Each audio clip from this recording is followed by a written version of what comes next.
ఆదిరన్ temple tree future సిటీకి దగ్గరగా open ప్లాట్లు మీ భవిష్యత్తు కోసం సరైన పెట్టుబడి. అందరికీ నమస్కారం. నేను Swaroopa Potlapalli. Welcome to Suman TV. పెళ్లైన 10 రోజులకే నవ వరుణ్ణి బావమరిది తన స్నేహితులతో కలిసి హత్య చేశాడు. దానికి అతను చెప్పిన కారణం ఏంటో తెలుసా? తన బావ తన చెల్లెలి కంటే పొట్టిగా ఉన్నాడు అని. ప్రస్తుతం నాతో పాటు ఉన్నారు సైకాలజిస్ట్ యమునా పాఠక్ గారు. ఆవిడతో ఈ కేసు గురించి మాట్లాడదాం. నమస్తే యమున గారు. నమస్తే అండి. గుంటూరు జిల్లాకు చెందిన కీర్తి అంజనీదేవి అలాగే గణేష్ వీళ్ళిద్దరు కూడా బంధువులు అవుతారు. పెళ్లి చూపులకి వెళ్ళాడు గణేష్ వాళ్ళ ఇంటికి. కానీ అబ్బాయి పొట్టిగా ఉన్నాడు అని కీర్తి పేరెంట్స్ వద్దనుకున్నారు. కానీ వీళ్ళిద్దరూ ఒకరినొకరు ఇష్టపడ్డారు. ఇంట్లో నుంచి వెళ్ళిపోయి పెళ్లి చేసుకున్నారు. అయితే ఈ బావమరిది ఎవరైతే ఉన్నారో దుర్గారావుకి ఇది నచ్చలేదు. ఆ అబ్బాయిని హత్య చేశాడు. దీని మీద మీరేమంటారు? పొట్టిగా ఉన్నంత మాత్రాన బావను చంపేయడం అనేది ధర్మమేనా? లేదండి, ఇది నిజంగా ఒక అన్ఫార్చునేట్ ఇన్సిడెంట్. అంటే ఈ మధ్యకాలంలో నేర ప్రవృత్తి అంటే ఇటువంటి ఆలోచనలు ఎందుకు పెరుగుతున్నాయనే దాన్ని నిజంగా చాలా ఆందోళన కలిగిస్తోంది. ఎందుకంటే ఒకప్పుడు నేరాలు ఘోరాలు అనేది ఒక స్థాయిలో ఒక వర్గంలో మనం చూసేవాళ్ళం. కానీ ఇప్పుడు మితిమీరిపోతోంది. అంటే సర్వసాధారణంగా ఉన్న కుటుంబాలలో కూడా ఇంతటి నేర ప్రవృత్తి, అంటే నేర ప్రవృత్తే కదా, ఒక మనిషిని చంపాలనుకోవడం నేర ప్రవృత్తి. మనకి ఇప్పుడు మన ఇష్టాలతో సంబంధం లేదు. ఇక్కడ this something called we are all guided by certain rules and regulations. అంటే మనకంటూ కొన్ని పరిమితులు ఉన్నాయి. మనం సంఘంలో ఉంటున్నప్పుడు ఎలా ప్రవర్తించాలి, ఎలా ఉండాలి, కోపావేశాలు వచ్చినా కూడా దాన్ని ఎలా తమాయించుకోవాలి, ఎలా అధిగమించాలి అనేది మనకి ట్రైన్ అవుతూ ఉంటాం. అంతే కదా. అధిక కోపంగా వస్తే అలా నీ కోపాన్ని కంట్రోల్లో ఉంచుకో, లేకపోతే మనకు ఒక కైండ్ ఆఫ్ ఒక గైడెన్స్ ఉండేది ఇళ్లల్లో. ఒక గ్రూమింగ్ ఉండేది. ఇది తప్పు, ఇది ఒప్పు, ఇలా చేయకూడదు, ఇలా ఉండాలి అని. కానీ అంటే మనం ఇప్పుడున్న ప్రవర్తన తీరు చూస్తే చాలా చాలా ఆందోళన కలిగించే పరిస్థితి అని చెప్పచ్చు. అంటే ఇప్పుడు మీరు చెప్తుంది ఏదో ఒక క్రైమ్ రికార్డ్ బ్యాక్గ్రౌండ్ ఉన్న ఫ్యామిలీస్ కాదు కదా. చూసారా అది? ఇది మనం గమనించాలి. ప్రతిరోజు ఎక్కడో ఒక్కడ దేశ నలుమూలల్లో, లేకపోతే మన తెలుగు రాష్ట్రాల్లో తీసుకుంటే ఇలాంటి సంఘటనలు సర్వసాధారణంగా మనం పొద్దున్న లేచి అయ్యో వీళ్ళ ఇలాంటి పని చేసింది అని ఒక తలంపుతో మనం నిజంగా కూడా మనమే ఆశ్చర్యపోతున్నాం. ఏంటి వీళ్ళ ప్రవర్తిస్తున్నారంటే ఎంత తీవ్రంగా మనుషులు వాళ్ళ ప్రవర్తన శైలిని వాళ్ళు మార్చుతున్నారు అనేది, అది ఎంత భయంకరంగా ఉందనేది మనం నిజంగా ఆ కోణంలో చూడాలి. స్వరూప గారు, యమున గారు, ఇప్పుడు మనం ఫొటోస్ చూస్తేనే అర్థమవుతుంది కీర్తికి అలాగే గణేష్ కి మధ్య హైట్ డిఫరెన్స్ చాలా ఉంది. కానీ అమ్మాయికి నచ్చింది, తను ఇష్టపడింది, ఇష్టంగా వెళ్ళి పెళ్లి చేసుకుంది.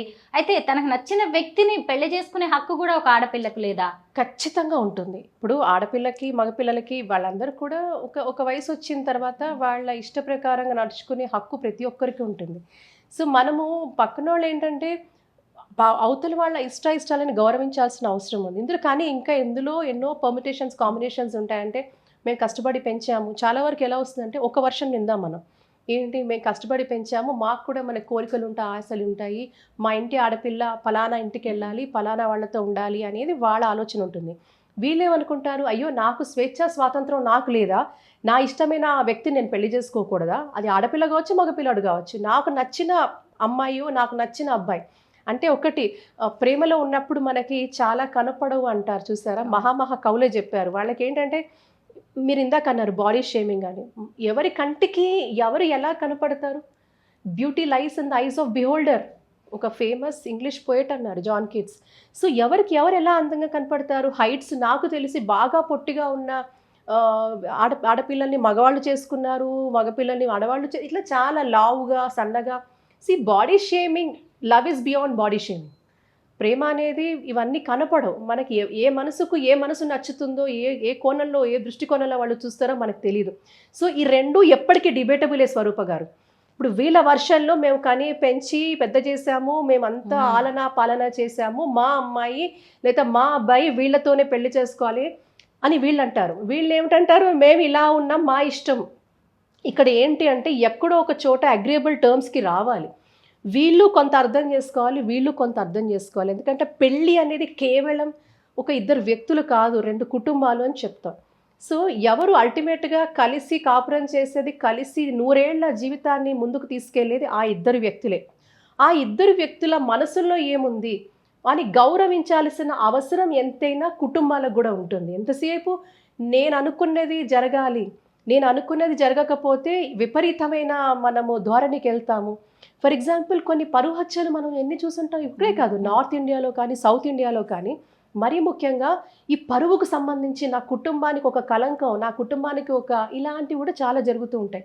నేనేమంటానంటే ఒక మెచ్యూరిటీతో ఒక్కసారి ఒక్క క్షణం ఇరువైపుల నుంచి కూడా ఆలోచించి అడుగులు వేస్తే ఇలాంటి దురదృష్టకరమైన సంఘటనలు జరిగే ఆవశ్యకత ఉండదు.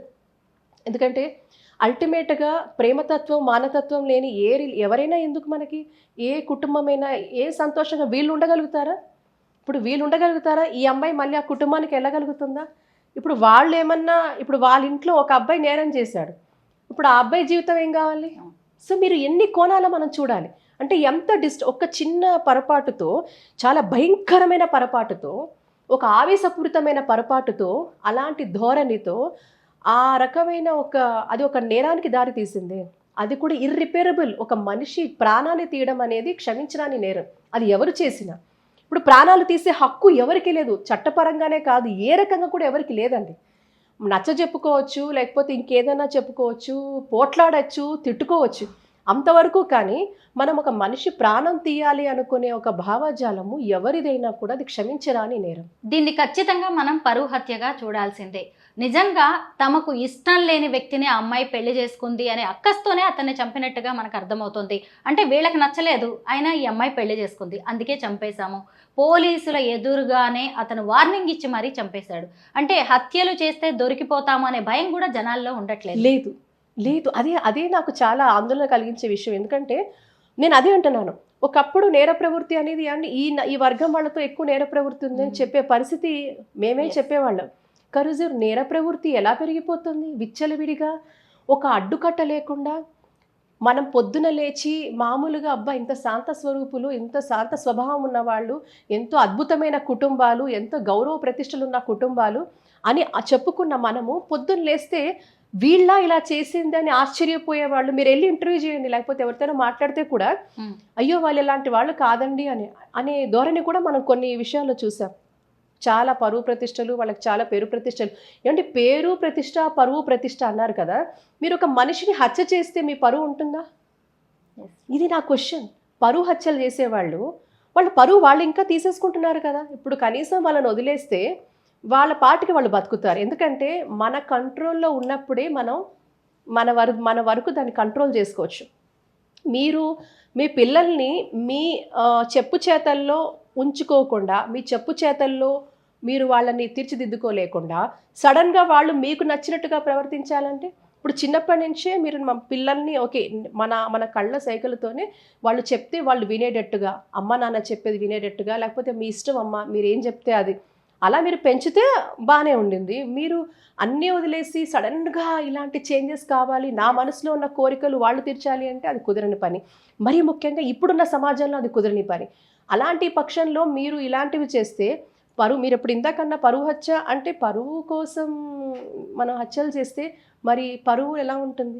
అది కూడా నా క్వశ్చన్. ఒకవేళ ఇది పరువు హత్య అని పరిగణలో తీసుకుంటే మరి పరువు ఎలా ఉంటుంది అనేది నా క్వశ్చన్. ఎందుకంటే అల్టిమేట్గా మీరు ఒక మనిషి ప్రాణం తీసేశారు. నేనేమంటానంటే కేవలము చట్టం ముందే కాదు మీరు చేస్తున్నది, మీరు ఒక మనిషిగా కూడా కోల్పోయినట్టే, మానవత్వాన్ని కోల్పోయినట్టు.